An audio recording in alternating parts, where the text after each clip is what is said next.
Bonjour, aujourd'hui on va parler de nombre chromatique d'un graphe, un peu l'intérêt que ça a et comment on peut en avoir une estimation.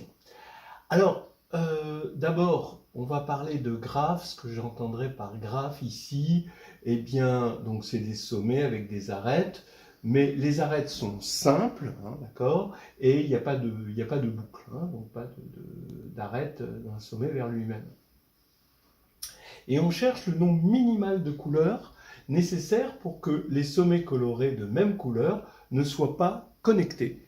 Vous voyez, c'est le cas ici de ce graphe où les sommets de même couleur, noir et blanc, sont pas connectés. Là ici, vous voyez que oui, il faut plus de couleurs. Et donc ce nombre minimal, on l'appelle qui de G. Ici, le nombre minimal, on voit bien qui de G est égal à 2, et ici, qui de G est égal à 4.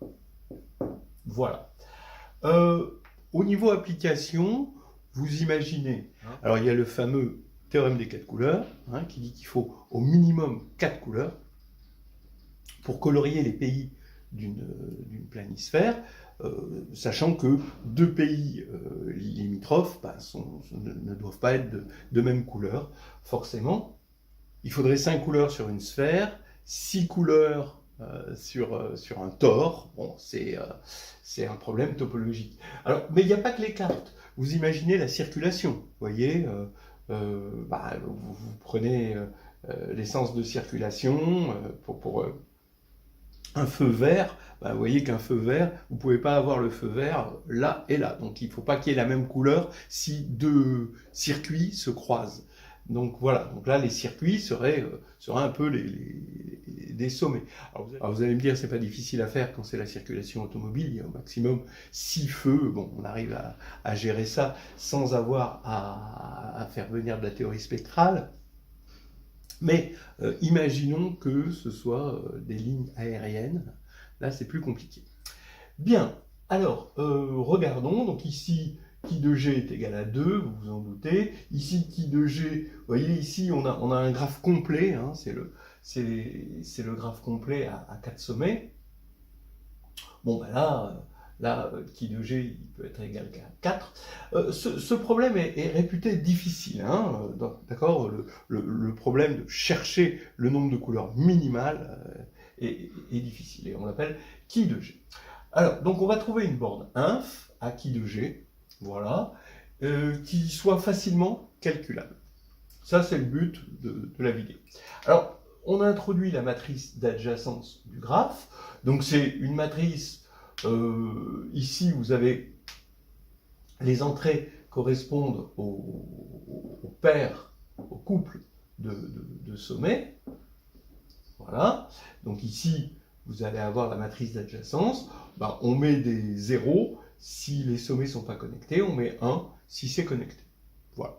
Tout simple. Hein. Donc voici la matrice d'adjacence de ce graphe-là. Et là, oui, un sommet n'est pas connecté avec lui-même, puisque j'ai dit qu'il n'y avait pas de boucle, mais il est connecté avec tous les autres. Donc voici la matrice d'adjacence de ce graphe-là.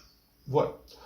Alors maintenant, on va attaquer le problème mathématiquement. Et évidemment, vous voyez des matrices symétriques réelles, vous vous doutez qu'il y a un théorème spectral pas long. Donc je rappelle que si S est une matrice symétrique réelle, elle est diagonalisable en base orthonormée, et elle va avoir ici un spectre qui est réel, donc qui est ordonné, avec un lambda max et un lambda min. Donc ça, c'est donné par le théorème spectral, et je vais fixer une base orthonormée de vecteurs propres, E1 jusqu'à En, qui correspondent évidemment respectivement à lambda 1 jusqu'à lambda n. Donc, ça, c'est des rappels que la plupart des gens en master savent. C'est quelque chose qui est fait généralement en licence 3e année, des fois 2e année. Si x est égal à la somme des xi ei, alors, je suis ici dans Rn muni de son produit scalaire canonique. Hein. X, Sx, c'est égal, on développe x en cette somme, Sx en cette somme, donc ça fait lambda i xi ei, et on multiplie dans la base orthonormée, on utilise le fait qu'elle est octonormée, et on obtient somme de i égale 1 à n de lambda i xi carré. Comme les xi carrés sont positifs, je peux mettre lambda max en facteur, et il va rester la somme des xi carrés, c'est-à-dire x scalaire x. De la même manière qu'on a inférieur à lambda max ici, on a supérieur ou égal à lambda min xx. Voilà. Bon. Et puis, cette inégalité est bonne parce qu'elle est atteinte quand même. Si on pose x égale E1, eh bien ici, on va avoir x égale à E1, donc on va avoir 1 et puis que des zéros. Donc ici, on va bien avoir lambda max et E1, E1, donc fois 1. Donc on aura l'égalité, et pareil, si on pose x égale en, on a l'égalité ici. Alors, ce qui fait que, on peut dire que lambda max, c'est le max de x sx, quand x appartient à la sphère, et lambda min, c'est le min de x sx, quand x appartient à la sphère. Donc la sphère de centre vecteur nul et de rayon 1, ce qui fait que xx est égal à 1 ici. Alors ce que vous voyez là, c'est le lien important, fondamental, entre deux mondes, le monde spectral des endomorphismes, ou des matrices d'endomorphismes, d'accord, et le monde ici des formes quadratiques. Là, x donne x sx, voilà, c'est une forme quadratique et on prend le max de cette forme quadratique sur une sphère. Voilà, donc ce lien est fondamental, il faut toujours jongler entre les deux. Et ce qu'on va montrer, c'est que chi de G, le nombre chromatique, ici, est supérieur ou égal à 1 moins lambda max sur lambda min, quand on aura pris la matrice correspondante. Juste, je vous montre, bon, alors ici, vous voyez que le rang, on va donner l'exemple ici pour ça et ça, c'est facile. Vous voyez que là, le rang, c'est 2, d'accord, ça se voit tout de suite. Donc, il y a 0, 0 comme valeur propre. Le vecteur canonique 1, 1, 1, 1 est vecteur propre pour la valeur propre 2, puisque la somme des lignes, ça fait 2. Toujours. Donc 2 est valeur propre, et comme la trace est nulle, moins 2, c'est l'autre valeur propre. Donc ici, vous voyez que vous avez 2 sur moins 2. 2 sur moins 2, ça fait moins 1. 1 moins moins 1, ça fait 2. Et on retrouve ici le nombre chromatique. Alors attention, en général, on ne le retrouve pas, mais on voit que c'est quand même une borne savante. Ici, vous avez, si vous appelez la matrice J4, la matrice avec que des 1, c'est J4 moins I4. Or J4, la matrice avec que des 1, elle est de rang 1, donc vous avez ici 0, 0, 0, d'accord, 0 qui est valeur propre triple, et la dernière, évidemment, pour J4, c'est la trace, donc 4, puisqu'il n'y a que des 1, moins 1, 1, 1, 1, donc ça va faire moins 1, moins 1, moins 1, 3. Alors maintenant, quand on va faire la formule, le max c'est 3, ici c'est moins 1, on fait 3 divisé par moins 1, ça fait moins 3, moins 3 plus 1, donc ici ça va faire 4. Et on tombe effectivement sur 4. Voilà, alors, amusant, certainement, utile, évidemment, il n'y a plus qu'à passer aux preuves. Alors, l'inégalité sur le nombre chromatique va provenir d'un théorème. Ce théorème nous apporte une espèce d'inégalité de convexité, on va dire, vite fait, qui est la suivante. On prend A, une matrice symétrique réelle, on suppose qu'elle est décomposée comme ça en blocs diagonaux, d'accord, forcément symétriques, et réel, avec ici des éléments, ici ça veut dire qu'il peut y avoir des éléments non nuls évidemment, là ici, alors le lambda max pour A, plus K-1, parce qu'il y a K éléments diagonaux, blocs diagonaux, fois lambda min de A, K-1, est inférieur ou égal à la somme des lambda max des AI, qui a bien un sens, parce que les AI sont symétriques réels, d'accord ? Voilà. Alors, on va démontrer ça, en, on va dire, 3 points, et après vous allez voir que l'inégalité sur le nombre chromatique va découler directement. Alors d'abord, il est quasi évident que lambda min de A est inférieur ou égal à lambda min de chaque AI. Bon, oui, pourquoi? Parce que le lambda min de chaque AI, bon, on l'a vu tout à l'heure, c'est le min sur la sphère, mais une sphère de dimension, la taille de AI, hein, de xi à xi, c'est ce qu'on a vu. Et ça, vous arrivez à vous convaincre que c'est égal à x quand x c'est un vecteur sous cette forme. Donc vous avez des zéros, et là vous avez le vecteur xi qui a la taille de AI ici. Donc c'est pas juste un réel, hein, c'est un réel puissance R puissance MI, où MI c'est la taille de AI. Bon. Alors vous arrivez à vous convaincre que ça c'est égal à ça, hein, vu que A est écrite comme ça. Et donc ça va être le min de x à x pour x dans S et x comme ceci. Donc forcément, comme le x est dans S, mais il est sous une forme particulière, eh bien il va être supérieur au min quand x n'a pas cette forme-là, hein, où on prend tous les x possibles. Voilà, mais dans S. Donc vous voyez qu'on a une inégalité qui découle aisément. Mais attention, pas des endomorphismes, pas de A ou AI vu comme un endomorphisme. AI vu comme la matrice d'une forme quadratique, puisque là, ça découle vraiment des formes quadratiques. On utilise les formes quadratiques. Ça, c'est important de le voir et de le noter pour avoir un peu de recul sur cette théorie. Alors maintenant qu'on a montré ça, deuxièmement, alors là c'est le cœur du truc, hein. Si A est symétrique, on va faire un premier cas. Si A est symétrique positive, alors le lambda max de A est inférieur ou égal à la somme des lambda max des AI. Voilà. La première remarque qu'on peut faire, c'est que si A est symétrique positive, alors AI est symétrique positive aussi, puisque ça, c'est égal à ça, et donc c'est positif. D'accord ? C'est ça la définition d'une matrice symétrique positive, hein, c'est que ça, c'est positif. Ok. Bon, vous vous doutez que par récurrence, il suffit de se ramener au cas où il y a deux blocs, d'accord, on fait une récurrence. Donc on a A égale A1, A2, donc deux blocs symétriques, et puis ici B et B transposé. Donc maintenant, je vais écrire X comme vecteur X1 et X2, d'accord, je vais multiplier, ce qui va faire que AX, ça va être ce vecteur-là que vous voyez, décomposé. Et donc maintenant, quand je vais développer x à x, donc je vais développer le produit scalaire, donc je vais avoir x1 a1 x1, x1 bx2, x2 b transposé x1, mais ça c'est pareil, d'accord, parce que b transposé dans le produit scalaire, il passe de l'autre côté, ça fait b, vous avez l'habitude de ça, donc ça fait 2 x1 bx2, et enfin x2 a2 x2. Voilà ma décomposition. Donc cette formule, faut bien l'avoir en mémoire, elle va servir.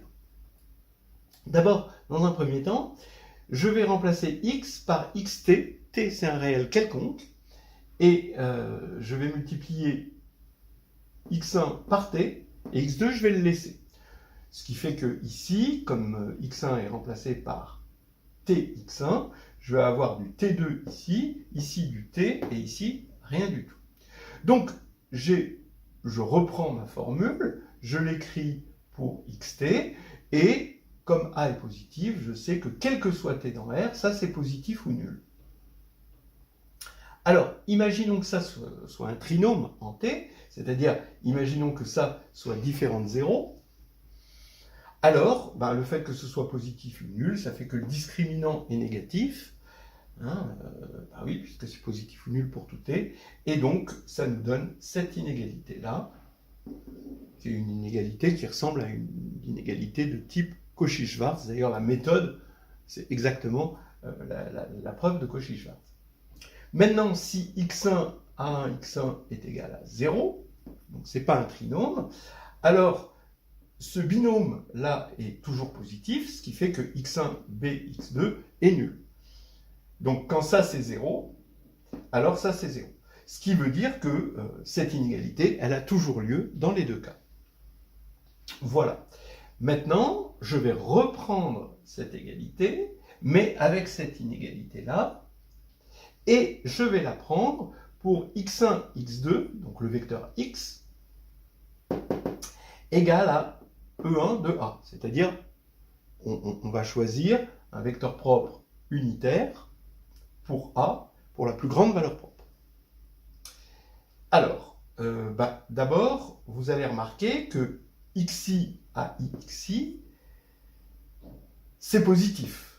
Alors, pourquoi c'est positif? Parce que le lambda min de AI est supérieur ou égal au lambda min de A, et le lambda min de A est positif parce que A est symétrique positive. Donc, AI est une matrice positive aussi, pour I égale 1 et 2. Donc ça, c'est positif. Et c'est inférieur, évidemment, par ce qu'on a vu tout à l'heure, à lambda max de AI fois xi. Alors attention, cette fois-ci, xi n'est pas égal forcément à 1. Il faudrait que, par exemple, x2 soit égal à 0 pour que x1 soit égal à 1. D'accord? Donc, je suis obligé de multiplier par ce produit scalaire-là. Bien. Alors maintenant, c'est assez facile. Ici, comme x est de norme 1, j'ai exactement lambda max de A. Et ici, je vais dire que c'est inférieur à. Alors, je vais jouer sur tous les inférieurs. Je vais jouer sur inférieur à ça. Là, inférieur à ça aussi. Et je vais jouer sur le fait que ça, c'est inférieur à la racine carrée de ça fois la racine carrée de ça, d'accord, à cause de cette inégalité. Et ces racines existent parce qu'on a dit que c'était positif. Donc, quand on va faire l'inégalité, on va reconnaître un carré, le carré de racine de lambda max de 1, racine de x1, tout ça c'est positif, plus racine de lambda max de A2, racine de x2. Donc ça va être inférieur à ça au carré, d'accord, hein, vous voyez que vous retrouvez exactement ce que vous voulez. Et maintenant, à Cauchy-Schwarz, ça c'était déjà un Cauchy-Schwarz, je vais réutiliser Cauchy-Schwarz. Donc ici, c'est le carré du produit scalaire du vecteur tac-tac et du vecteur par le vecteur tac-tac, ici. Donc c'est inférieur ou égal à la norme au carré du premier vecteur fois la norme au carré du second vecteur. Mais pour le premier vecteur, la norme au carré, ça va être lambda max de A1 plus lambda max de A2. Et pour le second vecteur, ça fait x1 plus x2, mais par Pythagore, ça fait la norme de E1, donc ça fait 1. Donc on multiplie par 1, ça ne se voit pas. Ce qui fait qu'on a bien démontré ce qu'on voulait ici. Et là maintenant, ça va rouler vraiment tout seul. Donc bilan des courses. Lambda min de A est inférieur à lambda min d'AI. Si A est positive, alors lambda max de A est inférieur à la somme des lambda max d'AI. Voilà. Donc maintenant, le cas général, si A est symétrique, juste symétrique réelle, eh bien on va s'intéresser à la matrice symétrique A moins lambda min de A identité. Effectivement, elle est symétrique, c'est clair. Elle est aussi, oui, ses valeurs propres. Comme on a enlevé une homothétie, les valeurs propres, elles se sont juste décalées de lambda min de A. Donc les valeurs propres sont toutes positives, et donc on est dans Sn++. Voilà. Positive ou nulle. Alors maintenant, on peut appliquer à cette matrice-là l'inégalité 2. Donc ça nous fait lambda max de ça, d'accord, inférieur ou égal à la somme des lambda max des blocs diagonaux de ça. Mais les blocs diagonaux de ça, c'est juste AI moins lambda min de A et l'identité, mais juste pour la taille de AI, que j'ai appelé MI. Voilà. Et donc, ce que je disais tout à l'heure, c'est que les valeurs propres, elles font que se translater, hein, puisqu'on a enlevé une homothétie, et donc elles se translatent de moins lambda min de A. Voilà. Inférieur ou égal, ici, et ici, ça se translate aussi à chaque fois, mais il va y avoir k fois lambda min de A, donc quand je passe k lambda min de A de l'autre côté, j'ai bien l'inégalité voulue. Voilà, donc on a montré cette inégalité qui est... la preuve est assez retors, assez astucieuse. Maintenant, on va l'appliquer un autre graphe. Donc, soit G un graphe. On suppose donc que K est égal à qui de G. Donc ça veut dire qu'on peut le colorer, ces sommets avec K couleurs, de sorte à ce que les sommets de même couleur ne soient pas connectés. Donc, on va ordonner les sommets en regroupant par couleur. Alors, on peut effectivement se demander, est-ce qu'on a le droit d'ordonner les sommets comme on veut? Puisqu'on va considérer la matrice d'adjacence du graphe, quand on permute les sommets, eh bien, la matrice d'adjacence, elle va se transformer en une autre matrice, mais qui lui est semblable, via une matrice de passage qui est une matrice de permutation. Voilà. Donc, on peut toujours, lambda max et lambda min vont pas changer. Hein, donc, je peux ordonner les sommets. Donc ici, ça va être tous mes sommets de couleur 1, tous mes sommets de couleur 2, tous mes sommets de couleur K. Et ici, donc évidemment, puisque les sommets de même couleur ne sont pas connectés, je vais avoir des blocs diagonaux qui sont nuls. Ce qui veut dire que maintenant, quand je vais appliquer cette formule-là, lambda max de A plus K-1 lambda min de A est inférieur ou égal à 0, parce que les matrices, c'est les matrices nulles. Donc les valeurs propres sont toutes nulles. Et maintenant, il faut juste remarquer que lambda min de A est strictement négatif. D'accord ? D'abord, il est négatif tout court parce que la somme des lambda I de A est égale à 0, puisque c'est la trace. Alors, s'il était nul, eh bien, ça voudrait dire que toutes les valeurs propres seraient positives. Mais elles seraient toutes positives avec la somme nulle, donc ça veut dire que toutes les valeurs propres seraient nulles. Mais si les valeurs propres sont toutes nulles, comme A est diagonalisable, ça veut dire que A est nul. Or, on a un graphe, on a un vrai graphe, donc A est non nul, évidemment. Hein, ça c'est bon. Donc, lambda min de A ne peut pas être nul, donc il est strictement négatif. Alors pourquoi je m'intéresse à sa négativité, strict négatif? Parce qu'il va falloir que je passe ça au dénominateur. Il faut savoir exactement le signe pour voir comment va se comporter l'inégalité. Et là, on va avoir K inférieur ou égal à 1 moins lambda max de A sur lambda min de A, comme annoncé. Pour terminer, pour ceux qui n'ont pas reconnu, c'est la première partie de l'épreuve 1 de 2019 à l'agrégation interne. Un très joli problème qui comporte 4 parties totalement indépendantes, avec des petites histoires comme ça, pas toujours égales, mais vraiment très très intéressantes globalement. Voilà.